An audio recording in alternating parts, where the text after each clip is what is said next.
On this episode of the Red and Gold Report, I'm analyzing the Chiefs' Week 2 preseason game against the Washington Commanders. The Chiefs won, which doesn't matter, but what does matter is this. Now, through the first two preseason games, the Chiefs' first team offense has scored touchdowns on all three of their drives, and the Chiefs' first team defense has not allowed a single point. That's what matters. It really matters. And it's hard to be better than that for our first team offense and defense. And past that, well, it was Jody Fortson's night. It really was. The backup tight end's first two catches both went for touchdowns.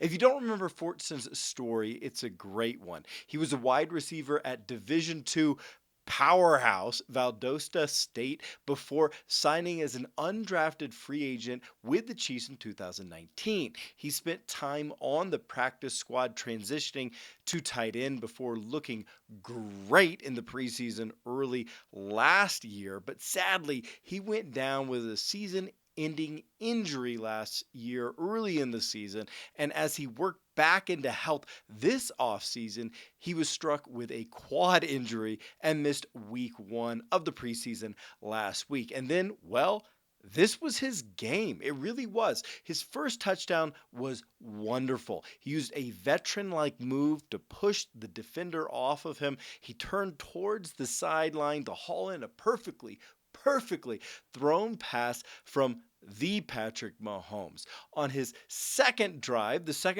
he caught an equally brilliant 13-yard touchdown pass, fighting off a defender again, this time draped all over his back, heading towards the sideline, and in the air, he was able to both find a way to haul the ball in and get his feet into the end zone before being pushed out of bounds. Both of these two catches were just fantastic catches. So this game was definitely highlighted by Fortson, who, wow, wouldn't it be incredible if he could stay healthy and provide this very real receiving threat behind the legend of Travis Kelce? That would just be amazing. Amazing. Well, after Jody Fortson, who else played particularly well in this game? Well, you gotta mention Patrick Mahomes. I mean, he was in postseason form in the preseason. He was 12 for 19, 162 yards, 2 touchdowns, 0 interceptions.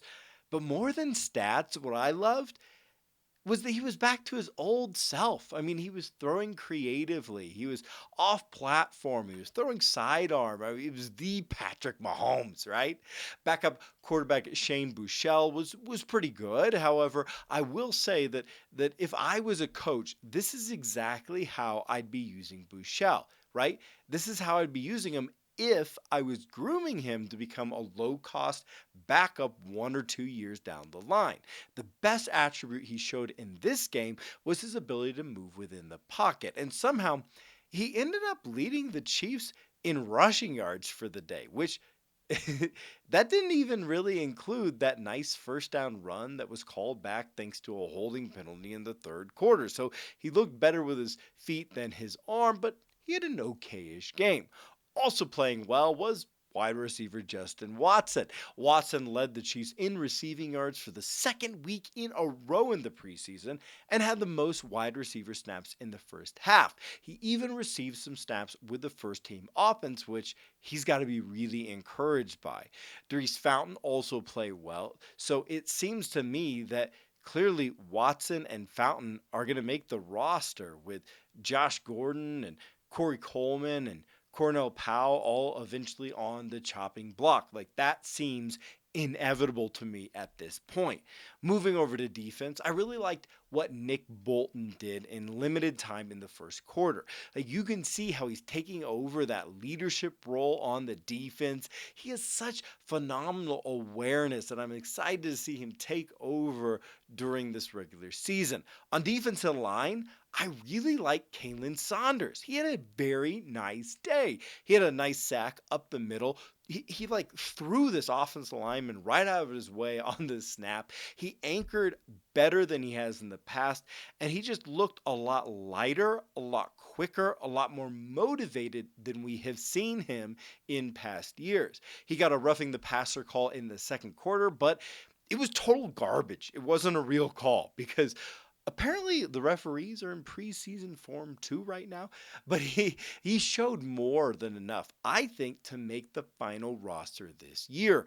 George Karloftis had another sack in this game, and it was a good one, right?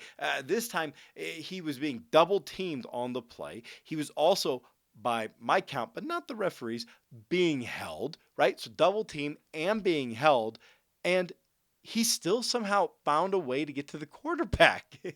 And also, it was interesting to note that the coaches got him snaps throughout the entire first half. At defensive back, I liked how sticky corner Legarius Sneed was in coverage. I like the promise of Joshua Williams and what he is showing. He's a big dude. And I like the aggressive hit safety Dion Bush made to dislodge a catch at the end of the first half. And while I'm not happy about it because I think that due to off field issues, he should not be on an NFL roster. I have to admit that just watching the film, Chris Layman's, he played well. Okay, I'm gonna admit it. He had a nice deflection on a sideline throw and the interception. He played well, even though I would rather not talk about it. Also, I'm really liking Chiefs backup linebackers right now. The only exception is Jermaine Carter, but I really like what Darius Harris did, including a tackle for loss from the backside on an off tackle run. He's a player who continues to develop, could develop into a second stringer. I continue to love Leo Chanel. I mean, I loved his effort running 40 yards downfield in the fourth quarter for a tackle. Love how just like unbridled he is in his play. Jack Cochran, he's another player who he's buried down the depth chart, but I thought he had another solid game, had a solid game last week too. And this week that included a pass deflection. So that's who I think played well. And hey, before I get to, well, the other side of things, make sure you subscribe to the Red and Gold Report right here on YouTube. And thanks for watching. Hit the like button and all that stuff. And now, well, let's talk about who struggled, who was on the struggle bus in week 2 of the preseason. Well, for the second week in a row, the Chiefs running backs played as well as a wet rag. They looked bad. They just did. I mean, they had all of 28 yards on 16 carries for a seriously concerning 1.75 yard per carry average. Now, usually I'll tell you, preseason, it's not the end of the world. Don't freak out. But that's terrible, right? This is a good offensive line they're playing behind, and yet they cannot pick up yards this preseason. Through 2 weeks of the preseason, these running backs just haven't looked good, and I'm starting to be very concerned.